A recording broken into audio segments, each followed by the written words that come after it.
Grilled pork chops, to rub or to marinate? That is the question. Today we're going to be showing you some tips and tricks on how to make the right call every time.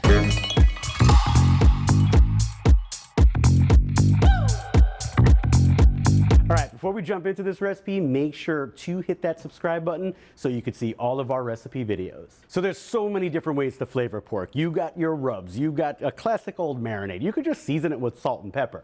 Today we're going to kind of talk about the right time and the right place to use each of those. So for these big bone-in pork chops, I'm a rub guy. I like to just simple, keep it classic. There's a lot of flavor in that pork on its own. As for these little guys, they need a lot of help. They need a lot of flavor. There's really not much going on. Pork is a very kind of neutral flavor in itself. So for these guys, I'm gonna go for maximum flavor penetration, and the best option for that is a marinade. This marinade doesn't get any easier. It's 3 ingredients: oil, vinegar, and Grill Mates roasted garlic and herb seasoning. This stuff is packed with tons of flavor, and I can't think of any better flavor I want on my pork than roasted garlic. Now, one thing that always bothers me about marinating is the time it takes to marinate. I even have a way you can marinate in under 10 minutes. So to put this marinade together, all you're gonna need to do is combine the vinegar with the oil, and then we're going to use about 3 tablespoons of this roasted garlic and herb seasoning. And as you can see, another reason why I love to use seasonings for things like a marinade.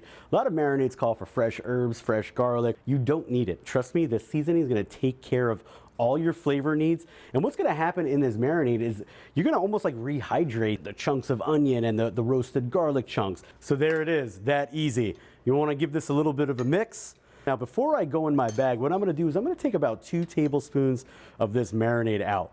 Now, this is going to be for later. You're going to brush this reserved marinade on, and it's going to give this last minute pop of flavor that you cannot live without after you try this. Trust me.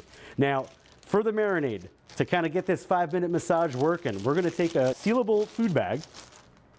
We're going to add our pork. Now, make sure you use something big enough that can fit all of your pork and then some, because you're going to want to push a lot of the air out of the bag to really do this massage properly. Now, I got my pork in a bag. I'm going to add the marinade in. And you could smell those roasted garlic notes, literally like the first thing that hits you. It's incredible. So seal your bag almost to the end. Leave it a little like quarter size open. And let's push out all that excess air. This is going to help you prevent from popping this bag and marinade exploding all over the kitchen. So once that's sealed, it's just as simple as I said. It's a 5-minute massage. Now, what this is helping us do is really penetrate this marinade into the pork chop. So I'll see you guys in about 5 minutes. So these are ready for the grill, but I'm going to throw them in the refrigerator until I get these big guys rubbed and ready. So now for these thick cut bone-in pork chops, we're going rub. Now, anytime I'm working with a big cut, especially one with a lot of flavor, I always go for the rub. I just feel there's so much natural flavor in there, the outside just is going to get some love. Now for today, we're going to be using the Grill Mates coarse black pepper and flake salt seasoning. Now this stuff is rocking, but what I love about it, it's simplicity. It's like that classic salt, pepper, garlic. This one has a little bit of onion and celery seeds, so it's got a little bit of extra secret weapons in there. So when I put my rub on, you're able to be pretty liberal with it. And one thing you never want to forget is to get all sides of the pork chop. Even these pieces with the bone, I don't know about you, but I love gnawing at the bone at the end of this. I love the fact that I could see the flakes of salt in this. I also could smell the pepper. It's amazing quality pepper, and you get those little notes of garlic and that little bit of celery seed. I mean, this thing is gonna rock. This is not a marinade. It's not really penetrating the inside. It's really doing its thing on the outside. So I'm gonna let this sit out for 20 minutes. It's gonna come to room temperature, but I also like to apply my rub before I do that. What that salt is gonna do, it's gonna start to extract some moisture out of the surface of that meat, which is gonna give us a really, really nice crust when we go to grill.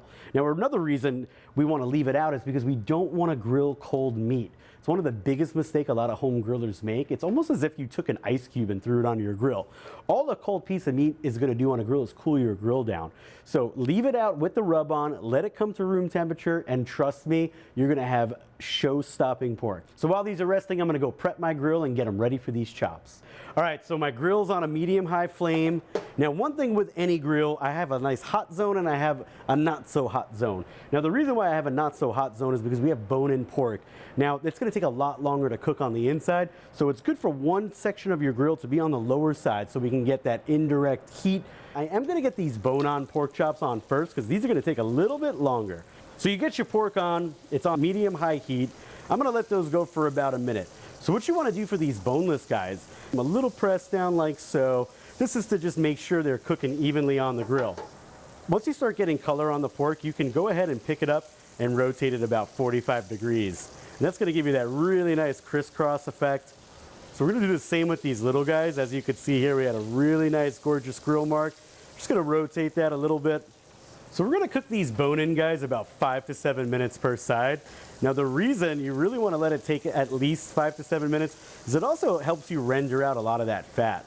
Now for these boneless guys, what we're looking for is 145 degrees internally. You have to brush them with that remaining marinade. You just get this mega ultra pop of flavor.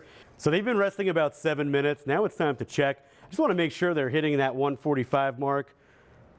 Bam, 145, like on the money. That means we're ready to cut, we're ready to eat. I'm excited. I got my beautiful slicer knife ready to rock.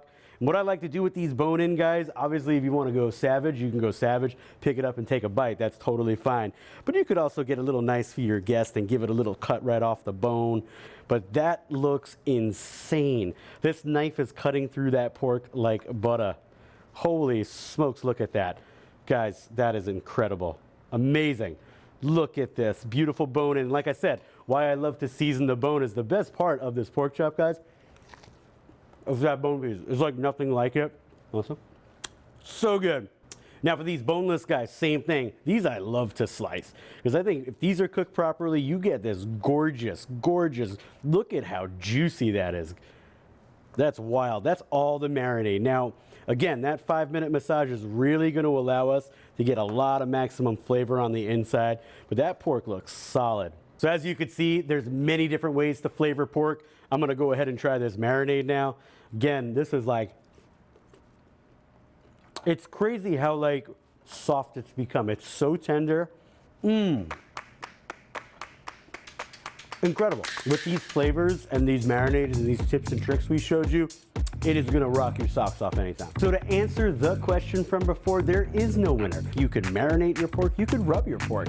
It's all about knowing the right flavors with the right method on the right cut. If you enjoyed today's video, please give it a thumbs up. Make sure to subscribe to McCormick Spice on YouTube. You can see all of the delicious recipes from our Test Kitchen chefs. See you guys next time.